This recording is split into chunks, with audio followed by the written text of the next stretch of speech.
नाज़रीन, हमें ज्वाइन किया है जनाब मुमताज़ तजिया निगार और एंकर जनाब हबीब अकरम साहब ने। बहुत शुक्रिया आपके वक्त का जनाब हबीब अकरम साहब। हजूर, बड़े आज मार्कतुल आरा दिन रोज़ ही होता है वैसे तो, मगर आज अब ये एक तो इत्तेहाद PTI का हुआ जिसमें सुन्नी इत्तेहाद कौंसिल के साथ, फिर हमने देखा कि 3 सीटों पर नोटिफिकेशन रोक दिए गए इस्लामाबाद में, और भी बहुत सी कहानियाँ और सच की थेरीज चल रही हैं। आप जिस तरह देख रहे हैं कि जनाब काउंटर एलिगेशन और एलिगेशंस हो रही हैं, तो पहले हम इस पे बात करते हैं कि ये PTI का इत्तेहाद तो हो गया, मगर ये पीपल्स पार्टी और मुस्लिम लीग की क्यों अभी इसमें इतना ये लटक रहा है आपके ख्याल में, और ये कब तक आप समझते हैं हो जाएगा? काई साहब, इसमें एक बुनियादी बात तो यह है कि पाकिस्तान मुस्लिम लीग नून के पास जो मैंडेट है उसके ऊपर एतराज़ात बहुत शदीद हैं और संगीन हैं। यानी ऐसे एतराज़ात हैं कि पाकिस्तान मुस्लिम लीग नून की अक्सर सीटों के जो हारे हुए लोग हैं, अगरचे नोटिफिकेशन के मुताबिक PMLN को वो सीटें मिली, जो दूसरे फरीक है यानी पाकिस्तान तहरीक इंसाफ के जो सपोर्टेड कैंडिडेट है, उनके पास अपने नताइज के फॉर्म 45 मौजूद हैं, और जबकि PMLN की तरफ से फॉर्म 45 नहीं आए। तो सियासी मैदान में हम देख रहे हैं कि ये दलील कि फॉर्म 45 हारे हुए कैंडिडेट के पास मौजूद है और वो जीत का दावा कर रहा है, लेकिन जो जीते करार दिए गए उम्मीदवार हैं उनके पास इस तरह की कोई डॉक्यूमेंट मौजूद नहीं है। तो इसने पाकिस्तान मुस्लिम लीग नून के पूरे मैंडेट आम आदमी की नज़र में सवालिया निशान खड़ा कर दिया है, और फिर वो रीइंफोर्स हो रहा है उन दरखास्तों से जो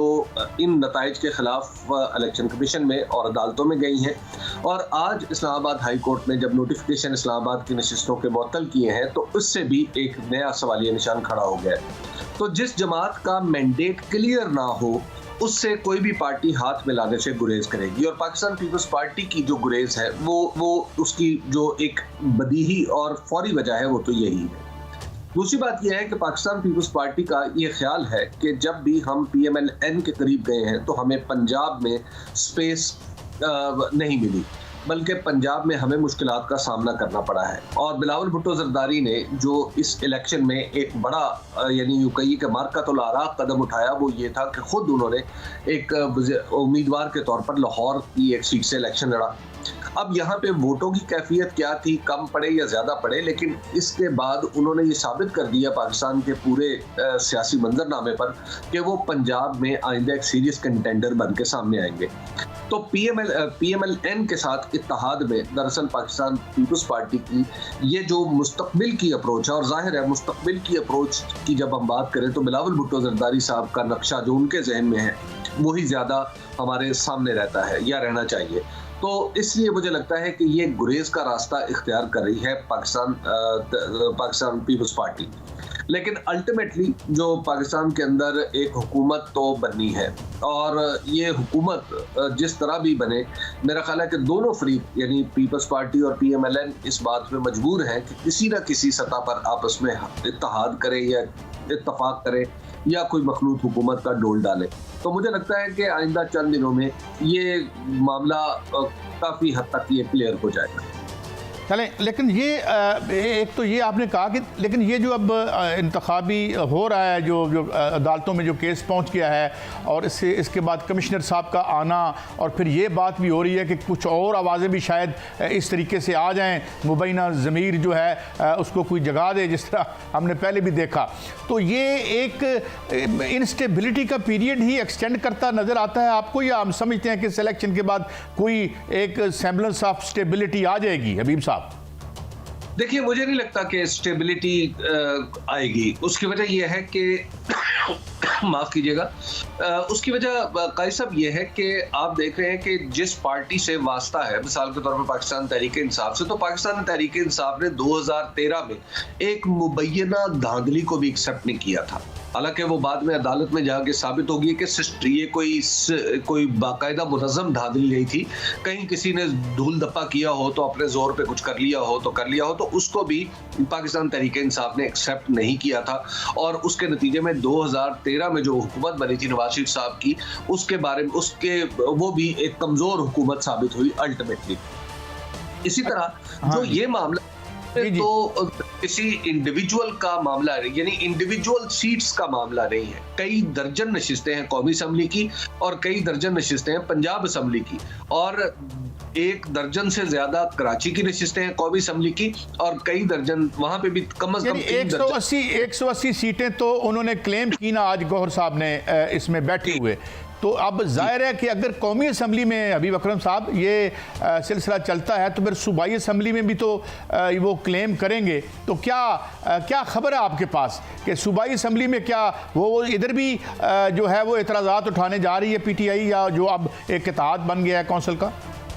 जी बिल्कुल। जब आप देख लें कि पहले तो आज़ाद उम्मीदवार जब एक जमात के रूप में ढलेंगे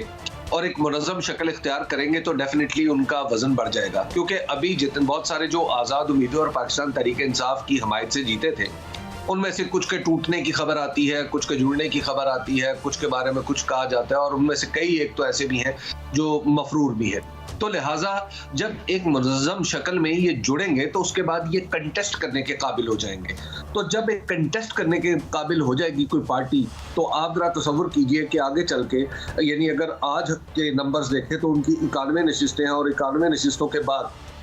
जब उनको तकरीबन यानी 35 नशिस्तें मजीद उनमें इजाफा हो जाएगा तो 125 का एक बहुत बड़ा ग्रोह जब कौमी असम्बली में वजूद पा जाएगा तो डेफिनेटली यही सूरत हाल पंजाब में होगी। तो जब ये एक मुनज़्ज़म शक्ल में सामने आएंगे तो दबाव तो सिस्टम के ऊपर बहुत ज़्यादा बढ़ जाएगा।